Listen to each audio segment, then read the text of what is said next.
40 ਸਾਲ ਤੋਂ ਇਹ ਢੋਲਾਂ ਦਾ ਕੰਮ ਕਰ ਰਹੇ ਹਾਂ, ਜਿੰਦੇ 'ਚ ਆਲ ਪਾਕਿਸਤਾਨ 'ਚ ਸਾਡਾ ਨਾਮ ਹੈ, ਬਾਹਰ ਦੀ ਦੁਨੀਆ ਤੋਂ ਲੋਕ ਆਉਂਦੇ ਨੇ। ਇਹ ਜਿਹੜਾ ਕੰਮ ਹੈ ਮੇਰੇ ਵਾਲਦ ਸਾਹਿਬ ਕਰਦੇ ਰਹੇ ਔਰ ਅੱਗੇ ਉਹਨਾਂ ਤੋਂ ਅਸੀਂ ਸਿੱਖਿਆ ਹੈ।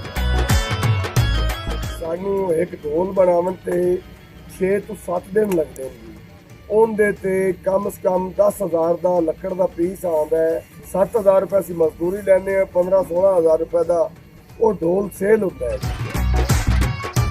ਇਹਦੇ 'ਚ ਇਹ ਜਿਹੜੀ ਲੱਕੜ ਹੈ ਅਸੀਂ ਸ਼ੀਸ਼ਮ ਦੀ ਇਸਤੇਮਾਲ ਕਰਨੇ ਹੈ। ਪਹਿਲੇ ਸਾਨੂੰ ਉਹਦੇ ਆਰੇ ਨਾਲ ਮੋਚਾ ਲਾਉਣਾ ਪੈਂਦਾ ਹੈ, ਉਸ ਤੋਂ ਬਾਅਦ ਕੁਹਾੜੇ ਨਾਲ ਸਾਨੂੰ ਉਹਦੀ ਢੋਲ ਦੀ ਗੁਲਾਈ ਕਰਨੀ ਪੈਂਦੀ, ਫਿਰ ਸਾਨੂੰ ਉਹਦਾ ਵਿਚਲਾ ਨਿਜ਼ਾਮ ਤਿਆਰ ਕਰਨਾ ਪੈਂਦਾ, ਫਿਰ ਉਹ ਜੰਦਰੀ ਤੇ ਚੜ੍ਹਦਾ ਹੈ, ਫਿਰ ਉਹ ਖਰਾਦਾ ਜਾ ਸਕਦਾ ਹੈ। ਉਹ ਜਿਸ ਇਲਾਕੇ ਦਾ ਬਣਾਉਣਾ ਹੋਵੇ ਉਹਦੀ ਸ਼ਕਲ ਉਹ ਤਿਆਰ ਕਰਨੀ ਪੈਂਦੀ। ਬੱਕਰੀ ਜਾਂ ਬੱਕਰੇ ਦਾ ਚਮੜਾ ਉਹ ਲਿਆ ਤੇ ਘਰੇ ਇਹਨੂੰ ਫਿਰ ਚਾੜ ਕੇ ਸੁਕਾਵੀਦਾ, ਖਿੱਚ ਕੇ ਫਿਰ ਧੁੱਪੇ ਰੱਖ ਦਿੱਤਾ। 2 ਦਿਨ ਤਕਰੀਬਨ ਲੱਗਦੇ ਨੇ ਇਹਦੇ ਸੁੱਕਣ ਦੋਵਾਂ ਪਾਸੇ।